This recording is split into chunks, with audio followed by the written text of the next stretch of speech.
Saatnya ngopi bareng, namun sebelumnya jangan lupa like, subscribe, dan tekan tombol notifikasinya. Serta bagikan kepada yang lain.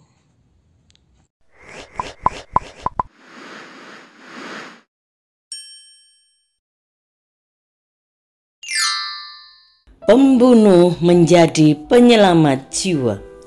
Shalom saudaraku. Namanya Saulus. Ia adalah salah satu dari angkatan muda Farisi. Orang muda dengan tenaga yang masih kuat, jiwa yang bersemangat, menggebu-gebu, dan pikiran yang masih idealis tanpa pengertian yang mendalam. Orang muda seperti inilah yang biasanya dimanfaatkan oleh orang-orang tua yang punya otak politik yang kotor. Orang-orang tua ini tidak mau terjun langsung, selain ada rasa malu karena usia yang seharusnya membuat mereka bertindak secara arif, juga karena tenaga mereka sudah tidak mengizinkan lagi. Kisah Para Rasul 8 ayat yang ketiga. Tetapi Saulus berusaha membinasakan jemaat itu, dan ia memasuki rumah demi rumah dan menyeret laki-laki dan perempuan keluar dan menyerahkan mereka untuk dimasukkan ke dalam penjara. Sementara itu berkobar-kobar hati Saulus untuk mengancam dan membunuh murid-murid Tuhan. Ia menghadap imam besar dan meminta surat kuasa daripadanya untuk dibawa kepada majelis-majelis Yahudi di kota Damsyik, supaya jika ia menemukan laki-laki atau perempuan yang mengikuti jalan Tuhan, ia menangkap mereka dan membawa mereka ke Yerusalem. Saulus dengan membawa surat kuasa dari imam besar membuat dirinya menjadi seperti orang yang paling benar dan dapat berbuat sekehendak hatinya. Bahkan membunuh orang pun menjadi halal baginya. Tuhan yang penuh kasih tidak membiarkan pemuda yang berhati murni, polos dan jujur seperti Saulus untuk terus melangkah menumpuk dosa. Tuhan tahu bahwa Saulus melakukan semuanya itu karena ia tidak memahami kitab suci dengan cara yang benar. Dia tidak membaca kitab suci dengan hati Tuhan, tetapi ia membaca kitab suci dengan pikiran manusia. Tuhan Yesus kemudian menampakkan diri kepadanya ketika Saulus sedang menuju ke Damsyik dalam cahaya memancar dari langit yang mengelilingi Saulus. Saulus rebah ke tanah dan kedengaranlah olehnya suatu suara yang berkata kepadanya, "Saulus, Saulus, mengapakah engkau menganiaya aku?" Jawab Saulus, "Siapakah engkau Tuhan?" Katanya, "Akulah Yesus yang kau aniaya itu. Tetapi bangunlah dan pergilah ke dalam kota. Di sana akan dikatakan kepadamu apa yang harus kau perbuat." Itulah awal perjumpaan si penentang, si penganiaya, dan si pembunuh umat Tuhan dengan Tuhan Yesus.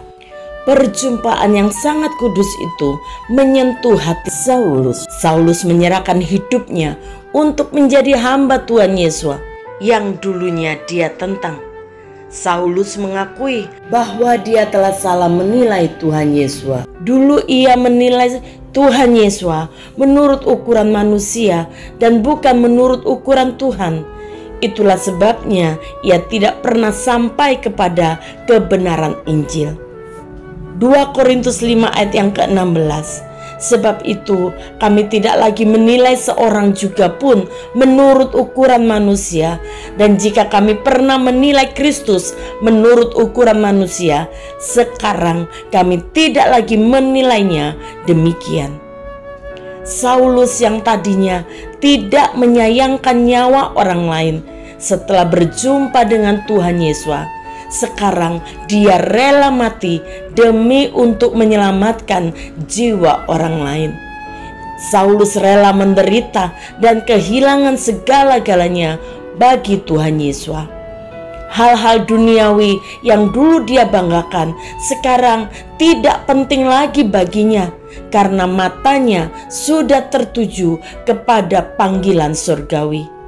Kedudukan duniawi sudah tidak berarti baginya, karena memenangkan jiwa lebih penting bagi Saulus. Sengsara dan derita sudah tidak ada sengatnya lagi baginya, karena kemuliaan yang akan datang jauh melebihi semuanya itu. Tujuan hidupnya kini cuma satu, menjadi hamba bagi semua orang agar dapat membawa mereka kepada Tuhan Yesus. Saulus yang kemudian dikenal sebagai Rasul Paulus mengatakan di dalam 1 Korintus 9 ayat yang ke-22, "Bagi semua orang, aku telah menjadi segala-galanya, supaya aku sedapat mungkin memenangkan beberapa orang dari antara mereka." Saudara, di dunia ini ada begitu banyak orang yang membenci Tuhan Yesus, membenci kekristenan seperti Saulus dulu.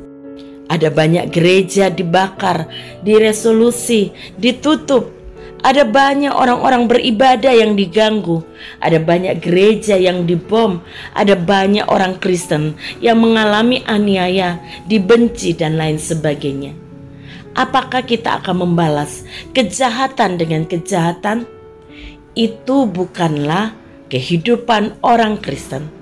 Satu hal yang harus kita lakukan, doakan mereka supaya kasih Tuhan dinyatakan kepada mereka, sebagaimana Tuhan Yesus berkenan menampakkan diri kepada Saulus, sehingga kita boleh mengenal seorang Rasul Paulus yang dipakai Tuhan dengan luar biasa, dan melalui kehidupannya banyak orang dimenangkan, banyak jemaat didirikan, dan banyak kitab dituliskan. Kita berdoa agar setiap pembenci Tuhan Yesus, setiap orang yang membenci kekristenan, suatu saat akan bertemu dengan Tuhan yang akan mengubahkan seluruh kehidupan mereka. Bapa, kami bersyukur kepadamu untuk anugerah keselamatan yang Tuhan berikan kepada kami.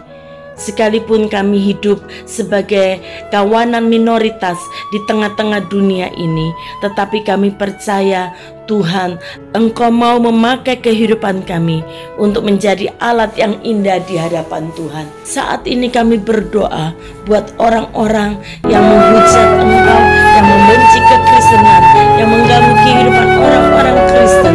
Kami bawa mereka ke dalam tangan-Mu.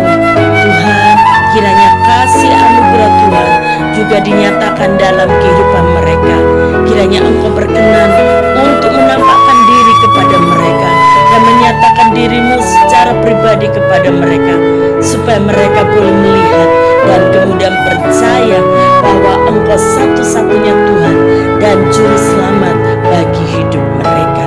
Kami serahkan mereka ke dalam tangan-Mu, dan suatu saat kami pasti akan mendengar mereka akan bertobat dan menjadi alat yang indah di dalam tangan Tuhan, sebagaimana Saulus menjadi Paulus, sang penyelamat jiwa. Di dalam nama Tuhan Yesus, haleluya, amin. Hanya kasih Tuhan Yesus yang sanggup mengubahkan seorang pembunuh menjadi penyelamat jiwa. Tuhan Yesus memberkati.